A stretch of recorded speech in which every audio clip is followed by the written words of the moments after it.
Hello दोस्तों, मेरे YouTube channel में आपका एक बार फिर से स्वागत है। जिस तरह से आप देख पा रहे हो, मेरे YouTube चैनल का नाम है लास्ट क्लासेस। आज हम आपको मैथमेटिक्स में 10th क्लास का एक बहुत ही इंपॉर्टेंट सेशन हम लेकर आए हैं, जिसका नाम है ऊंचाई और दूरी। आप देख पा रहे होंगे ऊंचाई और दूरी। इसको दूसरी बात हम कहते हैं कि भाई त्रिकोणमिति का अनुप्रयोग। इसी का ये सेशन है ऊंचाई और दूरी। यह बहुत ही इंपॉर्टेंट सेशन है। ये मान के चलो कि 10th क्लास में 6-7 नंबर का एक क्वेश्चन आपको आना ही आना है। और यदि आपने इसे आज सीखने का प्रयास करा तो आप कभी भी इसे भूल नहीं पाओगे। इसमें मैंने जो भी क्वेश्चन 2 सेलेक्टेड क्वेश्चन लिए और 2 क्वेश्चन और लिखे, वो अलग से लिख बताऊंगा मैं आपको। तो ये क्वेश्चन वो हैं जो बार बार आपकी परीक्षा में रिपीट होते हैं। तो प्यारे विद्यार्थियों, आइए हम इन सवालों को किस तरह से हल करते हैं ये आप समझने का प्रयास करें।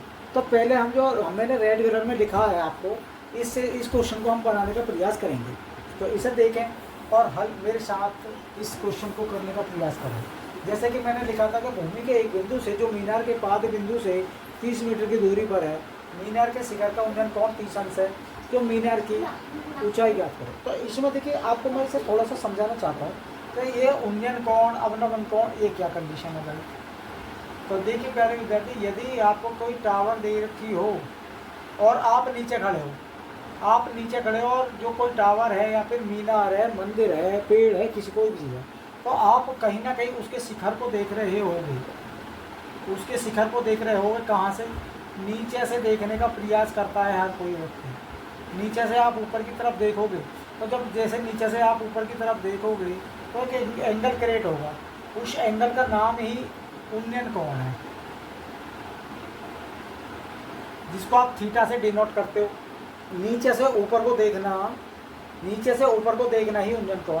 दूसरी बात, यदि ये हो गया आपको एक कंडीशन, किसी पेड़ को, मीनार को, इसमें आप क्या देख सकते हो? पेड़ है, मीनार है, मंदिर की चोटी है, टावर है, ये और भी बहुत सारी चीज़ें जिसको आप उसके शिखर को देखोगे। तो शिखर हमेशा देखा जाता है नीचे से ऊपर की तरफ। तो इसी के साथ प्यारे विद्यार्थियों, आप क्या, कई बार ऐसा सवाल आता है कि आप 2 मंजिल, 3 मंजिल, 4 मंजिल के ऊपर बैठे हो और आपको नीचे चलती हुई गाड़ी है, कोई ट्रक है, बस है, या फिर समुद्र में लगी हुई कोई वास्ट टावर है, तो उससे आप देखते हो कि तो नीचे चलने वाले जितने भी वाहन होते हैं उनको आप ऊपर से नीचे की तरफ देखते हो। ऊपर से नीचे की तरफ आप देखते हो प्यारे विद्यार्थी। जब आप ऊपर से नीचे की तरफ देखते हो, उस कंडीशन में आप कहलाओगे अवनमन कोण। ठीक है, जो ये एक एंगल क्रिएट है, जो ये एंगल है यहाँ पर थीटा का जो मान होता है, मोस्टली इन सवालों के अंदर 30 अंश, 45 अंश और 60 अंश इतना ही पूछा जाता है।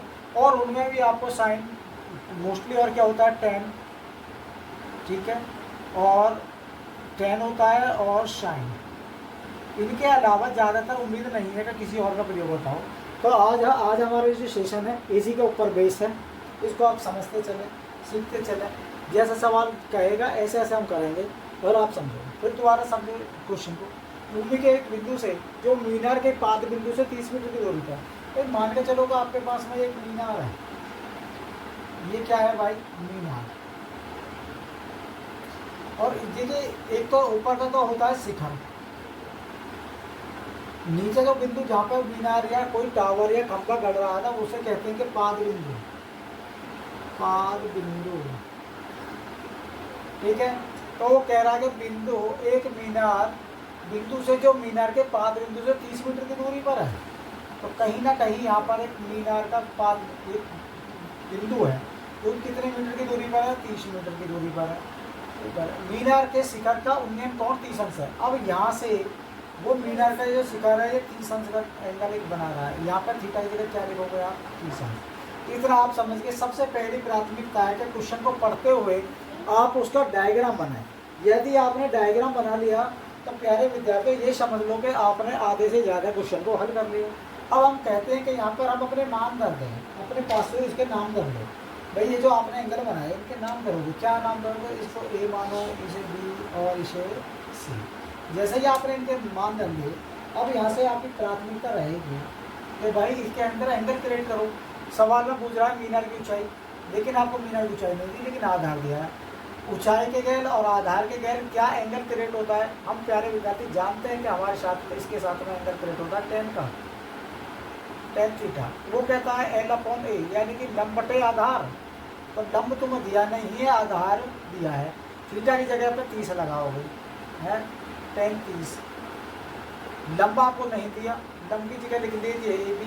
भाई मीनार ए बी है और आधार आपको दिया है 30 मीटर, 30 मीटर दिया है।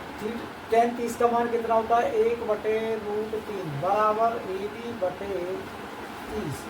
क्रॉस गुणा करो, करते ही हैं भाई। ए बी √3 बराबर 30, ये आप समझ चुके। अब आपके सामने सवाल आया, अभी आंसर नहीं है। ए बी बराबर 30/√3। जब इस तरह से सवाल आपके सामने आ जाए तो यहाँ से आगे प्यारे विद्यार्थी का हम इसका प्रमेयकरण कर देते हैं। इसे मैं हटा देता हूँ, आप इसे अब मेरी इस वीडियो को पॉज करके इसका शॉट ले लीजिए, स्क्रीनशॉट, और आप इसे सवाल को आगे बढ़ाएं। ए बी बराबर, इसका प्रमेयकरण करें। प्रमेयकरण कैसे होता है 30/√3 लिखोगे तो √3 की गुणा ऊपर और √3 की गुणा नीचे। जैसे ही आपने इस सवाल को बनाया था ऊपर क्या होगा 30√3 और √3 की √3 में गुणा करते ही तो 3 आता है। 3 से आपने 30 काट दिया 10 बार, तो क्या होगा ए बी का मान कितना हो गया भाई 10√3 मीटर। तो प्यारे विद्यार्थियों, इसमें मीनार की जो ऊंचाई दिखाई है वो आ गई कितनी 10√3। तो मुझे उम्मीद है कि ये सवाल आपकी बुद्धि में आया होगा, समझ में आया होगा। इस सवाल को रोकें, समझने का प्रयास करें, इसका स्क्रीनशॉट लें और आगे बढ़ने का प्रयास करें भाई। अब हम ब्लैक कलर में जो सवाल लिख रहा है आपका, उसे हल करने का प्रयास करते हैं। सवाल मिटा दूँ, मुझे उम्मीद है कि आपने स्क्रीनशॉट ले लिया होगा। आगे बढ़ो।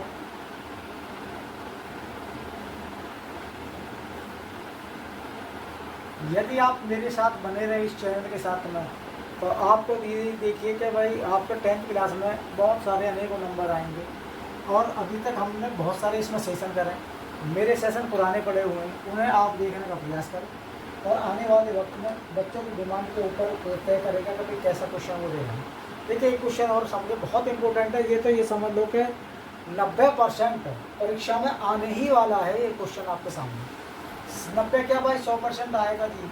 इसको आप संभाल के रखें, ये सवाल आपके सामने आने वाला।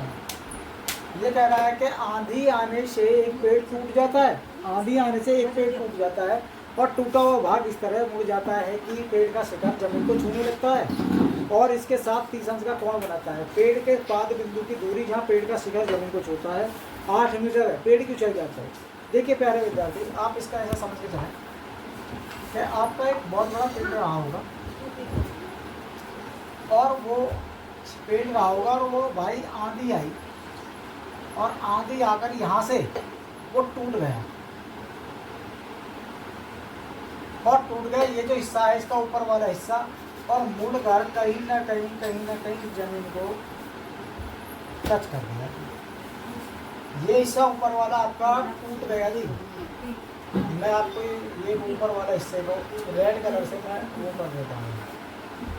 ये हिस्सा यहाँ से टूट कर और इधर को बेंड हो गया।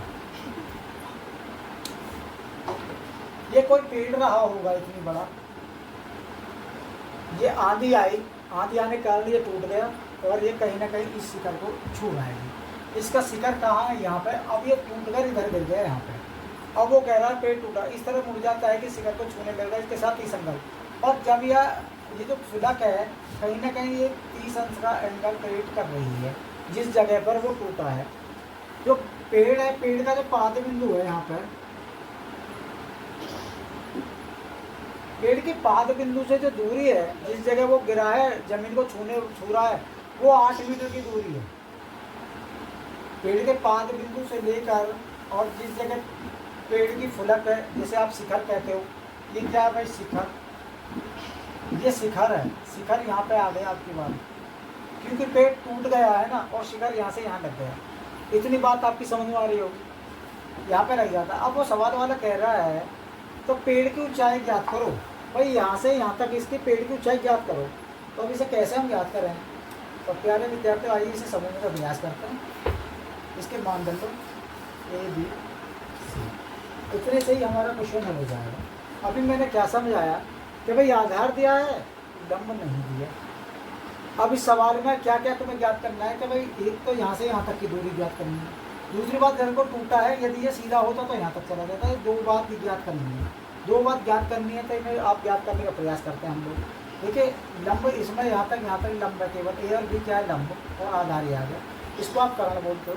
तो सवाल को बनाए, लंबे के आधार को tan कहते हैं, तो इसमें आप tan थीटा बराबर L/A, tan थीटा का मान इसमें लगाओ, थीटा की जगह 30, लंबा आपको नहीं दिया, ये भी आप लिखोगे, बटे आधार में क्या लिखोगे ये 8, बिल्कुल इतनी बात आप समझ गए। tan थीटा का मान, tan 30 का मान होता है 1/√3 बराबर AB/8, क्रॉस गुणा करो, AB√3 बराबर 8, AB बराबर 8/√3।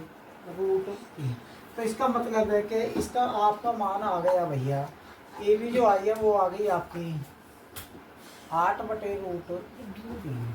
मुझे उम्मीद है कि ये इतनी बात आपकी समझ में आई होगी। अब हम ये कर रहे हैं कि भाई एक एंगल आधार दिया है, कर्ण नहीं दिया, आधार दिया है, कर्ण नहीं दिया, तो यहाँ पे आप लगाओगे। तो प्यारे विद्यार्थियों हम क्या लिखते हैं, इसमें आप N लाल/K, इसके आधार से हम समझ जाएंगे कि कौन सी चीज़ बूझे कौन सी नहीं।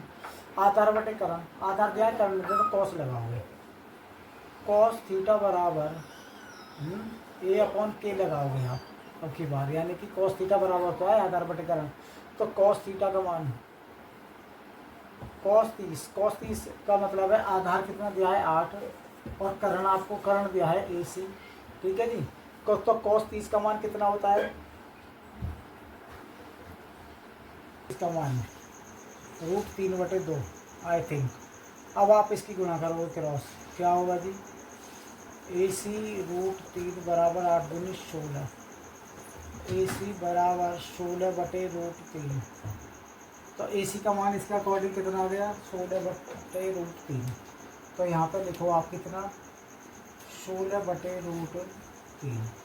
तो आपने क्या देखा कि पेड़ कितना था कि पहले B से A तक गया था और वो टूट कर C तक चला गया। यदि आप इसे सीधा खड़ा कर दें तो इसका मान जब ये इतना है तो ये भी तो इतना ही होना चाहिए 16/√3, क्योंकि पेड़ तो यहाँ से टूट कर इधर गिरा है। अब आपको पूरे पेड़ की ऊंचाई ज्ञात करनी है, तो पूरे पेड़ की ऊंचाई, तो पूरे पेड़ की ऊंचाई कैसे कैसे ज्ञात करोगे, तो AB में इसको और इसे जोड़ दें, कैसे जुड़ेगा भाई 8/√3 प्लस 16/√3, हर बराबर √3 कॉमन हो गया, ये कितना हो गया भाई 8 और ये 24। जैसे ही आपने इतना ले लिया, इसका परिमेयकरण कर लो, परिमेयकरण में यहाँ कर दूँ, चलो यहीं कर देता हूँ, तो √3 ऊपर और √3 नीचे। जैसे आपने सवाल बनाया 24√3/3, 3 से आपने काटा 24 8 हुआ, तो इसका क्या है जी 8√3। तो मैंने देखा कि टोटल जो पेड़ है हमारा कुल लंबाई, पेड़ की कुल लंबाई कितनी हो गई 8√3।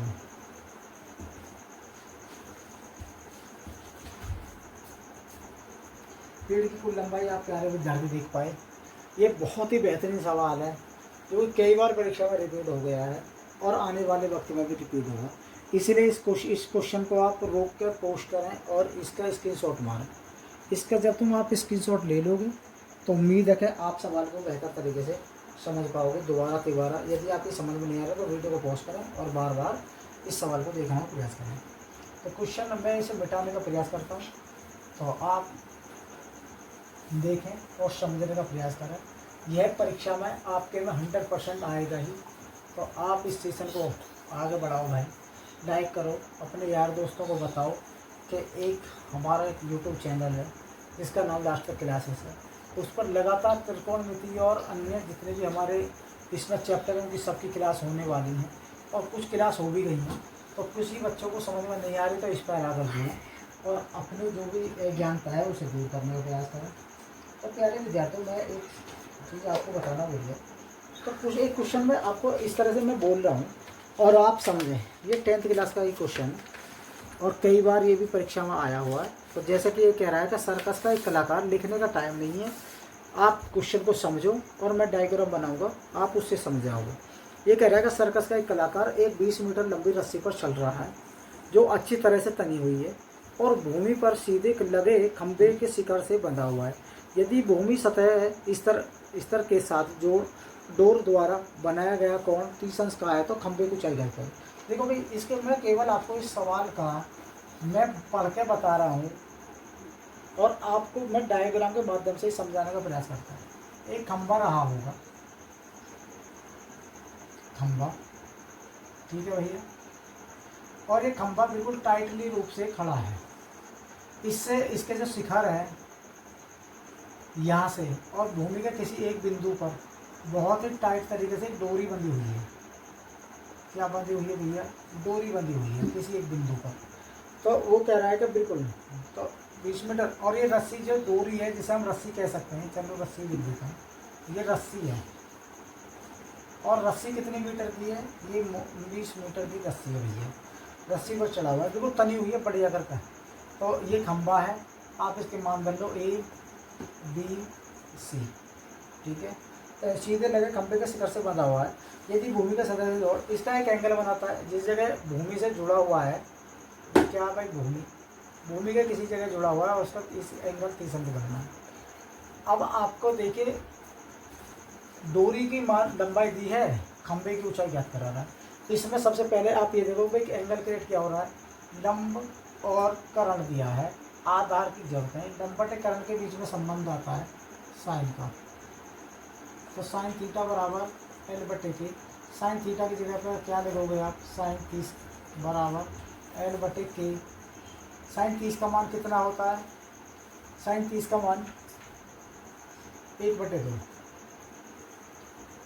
साइन 30 का मान 1/2। और लंब कितना दिया है? लंब आपको दिया नहीं है, लंब का मान है AB। कारण आपको दिया है 20 मीटर। क्रॉस गुणा करो भैया, क्रॉस जैसे ही आपने गुणा करे तो 2 गुणा AB बराबर 20 एकम 20। AB बराबर 20/2, 2 से आपने 20 काटा 10 बार, तो AB कितना हो गया भैया? 10 मीटर। कितना भैया? देखिए तो प्यारे विद्यार्थी, आप इस सवाल को समझ चुके होंगे।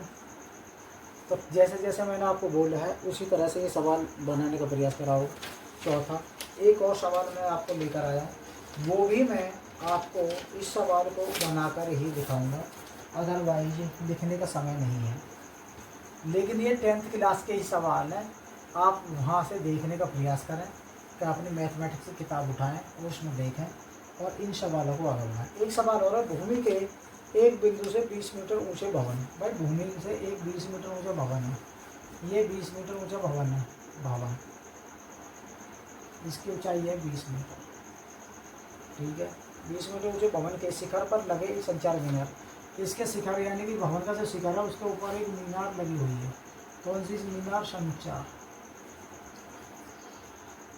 भूमि के शिखर के ऊपर एक संचार मीनार लगी हुई है और शिखर के साथ उन्नयन कोण क्रमशः, तो एक एंगल क्रिएट यहाँ पर हो रहा है और इसके साथ वह भैया ये 45 अंश का एक कोण बना रहा है, और संचार मीनार की जो शिखर है उसके साथ में एक एंगल हो रहा है और वो एंगल 60 अंश का कोण बना रहा है, कोण बनाता है। मीनार की ऊंचाई ज्ञात करो। भैया मीनार की ऊंचाई ज्ञात करा रहा है, ये जो चीज़ें संचार में है इसके आप मानदंड लो ABCD। तो सबसे पहले आप इतना ही मान लो, है ना, लंब दिया है, आधार नहीं दिया है, तो उसमें लगाओगे आप tan 45 बराबर L/A। tan 45 का मान कितना होता है? 1/1। लंब क्या दिया हुआ है? B, और आधार में BC में एक जोड़ा तो BC बराबर 20 मीटर। तो जो ये अपनी BC है ये आपकी होगी 20 मीटर, बिल्कुल इसके बाद ध्यान रखिएगा। अब हमें ये चीज़ ज्ञात करनी है, ये D, B और ये चीज़। तो इसमें आप क्या ज्ञात करोगे? इतना मान दिया है, इतना दिया है, लंब नहीं दिया, लंब और आधा, इसमें भी आप लगाओगे tan 60 बराबर L/A। tan 60 का मान है √3/1 बराबर, लंब में आप लगाओगे 20 प्लस AD क्या है? संचार मीनार। आधार में आपको क्या है? 20। आप इसकी क्रॉस गुणा करो, जैसे ही आपने इसकी क्रॉस गुणा करी तो क्या देखते हो? 20 प्लस AD बराबर 20√3। ए नीचे करता है, AD बराबर 20√3। ये 20 इधर जाएगा तो माइनस का हो जाएगा, अब 20√3 बार माइनस के 20 में आपको कॉमन क्या दिखाई दे रहा है? कॉमन दिख रहा है 20। बचा क्या? वो चीज़ बची हुई को यानी √3 माइनस 1 लिख पा रहे हो। तो एडी क्या है? संचार मीनार। एडी क्या है भाई? संचार मीनार। तो संचार मीनार की जो लंबाई आई है, ये चीज़ ये आ गई है 20 ब्रैकेट में √3 माइनस 1। तो कितने विद्यार्थी इस सवाल से सहमत हैं? तो इस तरह के हमने आज इस सेशन में 4 क्वेश्चन करे। आने वाले वक्त में एक आधा और सेशन इस काम करेंगे। तो प्यारे विद्यार्थियों, आपको इस सेशन मुझे उम्मीद है कि अच्छा लगा होगा। तो मैं आपसे केवल इतना रिक्वेस्ट करता हूँ, मेरे इस चैनल को लाइक करें, सब्सक्राइब करें और अपने इसमें बेल आइकन आता है उसे दबाना ना भूलें, ताकि हमारे वीडियो आपके पास टाइम टू टाइम पहुँचे। दूसरी बात, इस वीडियो को बनाने में बहुत ही ज़्यादा मेहनत की आवश्यकता होती है। तो प्यारे विद्यार्थियों, हमारी इस मेहनत को थोड़ा ध्यान रखते हुए केवल हमें एक लाइक की आवश्यकता है, और हो सकता है तो अपने 5 प्यारे दोस्तों के साथ में इस वीडियो को शेयर करें। धन्यवाद। जय हिंद, जय संविधान, जय भारत।